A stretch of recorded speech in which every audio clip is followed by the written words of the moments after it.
बुद्ध ने नहीं दिया है, ये 22 प्रतिज्ञा पूज्य बाबा साहब डॉक्टर अम्बेडकर ने दिया है और आज के परिस्थितियों को देखते हुए उन्होंने दिया। लेकिन बाबा साहब अम्बेडकर ने देखा कि ईसाई धर्म में भी ईश्वर और आत्मा की है, गाढ़ खुदा की बात है और वहाँ भी अंधविश्वास है। इस्लाम धर्म में भी ईश्वर और आत्मा की बात है और हिंदू धर्म में तो थी ही। तो बाबा साहब अम्बेडकर ने बुद्ध धर्म को इसलिए स्वीकार किया कि बुद्ध धर्म हमारे पूर्वजों का धर्म है, बुद्ध धर्म नागवंशियों का धर्म है और बुद्ध धर्म में ही समता, स्वतंत्रता, बंधुता और भाईचारे की स्थापना तथागत बुद्ध द्वारा की गई है। जब बाबा साहब अम्बेडकर ने भारतीय संविधान की रचना किया था तो बाहर के जर्नलिस्टों ने, पत्रकारों ने बाबा साहब से पूछा था, बाबा साहब अम्बेडकर आपने विदेशों से भारतीय कॉन्स्टिट्यूशन को पेस्ट किया है, नकल किया है आपने। तो बाबा साहब ने बड़े गर्व से कहा था, I have take the master Buddha, मैं भगवान बुद्ध से दर्शन लिया हूँ। समता, स्वतंत्रता, बंधुता की जो भावना मैंने भारतीय इतिहास में दिया है, ये भारत में पैदा हुए तथागत बुद्ध भगवान बुद्ध की परिकल्पना है, उनका दर्शन है, उनका मूल मंत्र है जिसको मैंने भारतीय संविधान में उसको स्थापित करने का काम किया है। साथियों, आज इस भारत देश में भारत का संविधान ही खतरे में पड़ा हुआ है, वो वेंटिलेटर पर है। विरोधी लोग भारतीय संविधान को समाप्त करना चाहते हैं। हमें भारतीय संविधान को बचाने के लिए पुरजोर कोशिश करना चाहिए और हमें एकता होकर के अपने दम को आगे बढ़ाना चाहिए।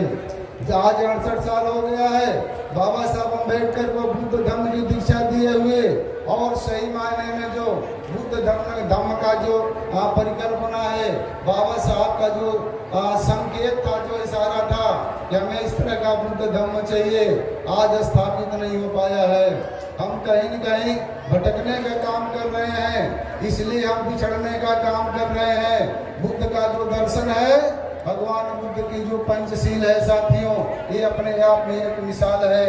विश्व में इस तरह का कोई दर्शन किसी ने नहीं दिया है। बाबा साहब ने, भगवान बुद्ध ने जो अष्टांग मार्ग दिया है, हमें दुखों से मुक्ति का जो मार्ग दिया है, ऐसा किसी धर्म में नहीं है। भगवान बुद्ध ने जो 10 पारमिताएं दी है हमें मुक्त होने के लिए, दान करने के लिए, पुण्य करने के लिए, ऐसा भी इतना बड़ा बृहद दर्शन फिलॉसफी जो है किसी दूसरे धर्म में, रिलीजन में नहीं है साथियों। भगवान बुद्ध ने कभी भी अंधविश्वास की बात नहीं किया है। भगवान बुद्ध ने हमेशा तार्किक और लॉजिक बात किया है साथियों। एक बार तथागत बुद्ध प्रवचन दे रहे थे उत्तर प्रदेश में, महाराजगंज जिले में उनका आसपास प्रवचन था जो है, तो भगवान बुद्ध को लोग सुन रहे थे। बगल के गांव वालों को पता चला तो वे लोग बोले, यार तथागत बुद्ध आए हुए हैं और उनकी अमृत वाणी से हम वंचित हो जाएंगे, हमें भी चलना चाहिए। और वे गांव के लोग मिलकर के जहाँ पे बुद्ध का प्रवचन चल रहा था वहाँ पर जाते हैं और उनको वंदन करके बैठते हैं। जब उनका प्रवचन समाप्त होता है तो पुनः बुद्ध के पास जाते हैं और वंदन करके कहते हैं, तथागत ये बताइए, हमारे बीच में कोई भी महापुरुष आता है, कोई धर्म गुरु आता है तो वो कहता है मेरी ये बात मानिए सही है, वो कहता है हमारी ये बात मानिए सही है, वो कहते हैं हमको मानिए। तो भगवान बुद्ध, हम भ्रम में पड़ जाते हैं, हम कंफ्यूज हो जाते हैं, हमें दिक्कत हो जाती है कि वो भी सही कह रहे हैं, ये भी सही कह रहे हैं, हम किसकी बात को माने। तो भगवान बुद्ध ने वहाँ पर कालाम सूत्र की देशना दिया था। भगवान बुद्ध ने कहा था, अरे कालामो, किसी बात को इसलिए मत मानना कि वो परंपराओं से चली आ रही है। अरे कालामो, किसी बात को इसलिए मत मानना कि वह जो है हमारे धर्म ग्रंथों में लिखा है, शास्त्रों में लिखा है। किसी बात को इसलिए मत मानना कि उसको हमारे पूर्वजों से चला आ रहा है। किसी बात को इसलिए मत मानना कि उस पर बहुत ढेर सारे लोग चलते हैं। अपनी तर्क की कसौटी पे कसना, अपने उसको अपने बुद्धि से परीक्षण करना। अगर वो सत्य प्रतीत हो, सत्य ही प्रतीत न हो, अगर वो बहुजन का कल्याण करने वाली है, लोगों का हित करने वाली है, लोगों का फायदा करने वाली है, तब उसको मानना तुम्हारा हमेशा हित होगा, कल्याण होगा। ये कालाम सुक्त भगवान बुद्ध ने कालाम खत्तियों को दिया था साथियों। ये आज भी हमको जो प्रेरणा देने का काम करता है। आज भी इस दर्शन में इतनी ताकत है, शक्ति है कि वो सारे अंधविश्वास को, ऐसी ढोंग परंपरा को दूर करने का काम करता है। ऐसा कोई महापुरुष नहीं हुआ जिसने अपने लिए इस तरह का दर्शन दिया है। भगवान बुद्ध ने बुद्ध धम्म में अपने लिए कोई स्थान ही नहीं रखा, जैसे अन्य धर्मों में लोगों ने रखा है। भगवान बुद्ध ने कहा था कि मेरी फाउंडेशन पर मैंने जिस धर्म को पैदा किया है, दिया है, मुझे उस फाउंडेशन पे, उसकी नींव पर मुझे भरोसा है और ये हमेशा जो है मजबूत रहेगा साथियों। आज हमारे देश में बुद्ध धर्म पैदा हुआ था, विधर्मी लोगों ने, विरोधियों ने इसको समाप्त करने का काम किया। पूज्य बाबा साहब डॉक्टर अम्बेडकर ने बड़े प्रयासों के साथ जो है पुनः 1956 में 14 अक्टूबर 1956 को नागपुर की पवित्र धरती पर, नागनगरी पर हमें पुनः जो है मानवतावादी धर्म दे करके हमारा जो है सर्वांगीण विकास करने का मार्ग प्रशस्त करने का काम किया था। आज जो हम शान से चलते हैं, आज हम सम्मान से अपना उठाकर चलते हैं, उसके पीछे बाबा साहब अम्बेडकर की देन है साथियों। इस देश में बृहत्तर भारत की बात मैं कर रहा हूँ।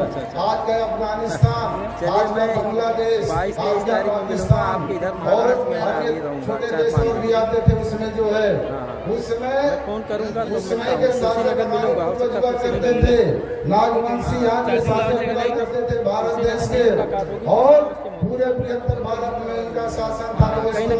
लेकिन चलने के कारण आर्यों ने इस देश में हमारी सत्ता को, हमारे साम्राज्य को तहस नहस कर समाप्त करने का काम किया था।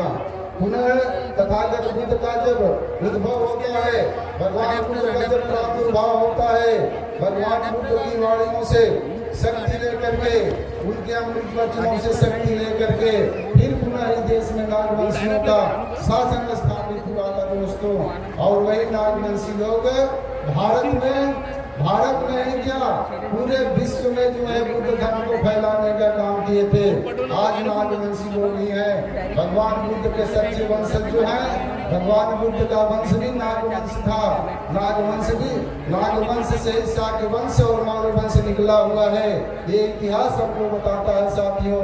भगवान बुद्ध का दर्शन मानवतावादी दर्शन है। भगवान बुद्ध का दर्शन जो है समतावादी दर्शन है साथियों।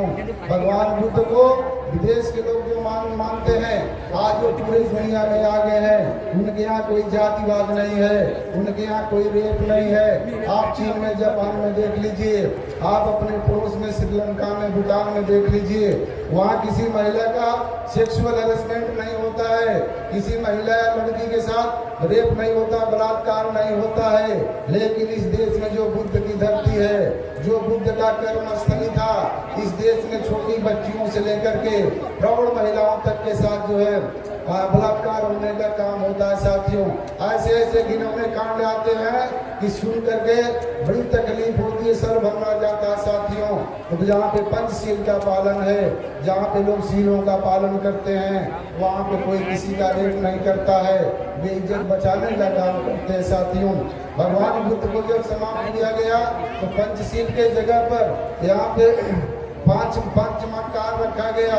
मान, मत्स्य, मैथुन, मुद्रा। एक पंचशील के अगेंस्ट जो है भगवान बुद्ध के धम्म के विरोधी लोगों ने स्थापित करने का काम किया था। और अपने साहित्यों में लिखा है कि ऐसा काम करने से हमें पुष्कर तीर्थ का पुण्य मिलता है, अयोध्या तीर्थ का पुण्य मिलता है, काशी तीर्थ का पुण्य मिलता है। जिस देश के, जिस धर्म के शास्त्र ऐसा आदेश देते हैं, तो उस देश में बलात्कार कहाँ से बंद होगा साथियों। हमें बुद्ध की शिक्षाओं को गहराई से समझने की जरूरत है। हमें बुद्ध के दर्शन को गहराई से समझने की जरूरत है और इस मानवतावादी धर्म को सही अर्थों में स्थापित करने की जरूरत है साथियों। पंडित जी इशारा कर रहे हैं, चलते चलते एक बात बताते मैं अपनी बात समाप्त करूंगा। आज इस देश को पुनः जो है बुद्धिज्म की जरूरत है, विश्व को बुद्धिज्म की जरूरत है, बुद्ध की जरूरत है। और बुद्धिज्म अकेला नहीं, अम्बेडकरिज्म के साथ होना चाहिए। बाबा साहब अम्बेडकर ने जो बुद्धिज्म हमको दिया है वही बुद्धिज्म सच्चा बुद्धिज्म है और अच्छा बुद्धिज्म है, और विश्व के लोग भी अम्बेडकरिज्म वाले बुद्धिज्म को ही मानते हैं। साथियों, बाबा साहब ने बड़े शोध करने के बाद इस धर्म को स्वीकार किया था जो हमारे कल्याण का मार्ग प्रशस्त करता है, खोलता है। मैं पुनः आप सबको मंगल कामना करते हुए और अपने वरिष्ठ भिक्षुगण को वंदन करते हुए, उनका अभिनंदन करते हुए, शान पे मरने वालों की शान पे मरने वालों की शान नहीं जाती, शान पे मरने वालों की शान नहीं जाती, वतन पे जान देने वालों की जान नहीं जाती, और गर्व से जय भीम कहो तुम्हारी पहचान नहीं जाती, गर्व से जय भीम कहो तुम्हारी पहचान नहीं जाती। कर सको तो अपने वाणी में वो असर पैदा करो, कर सको तो अपनी वाणी में वो असर पैदा करो, रुख मोड़ दे हवाओं का वो असर पैदा करो। हो सके तो है मेरे यारों अपने अपने घर से एक एक अम्बेडकर पैदा करो, एक एक अम्बेडकर पैदा करो, एक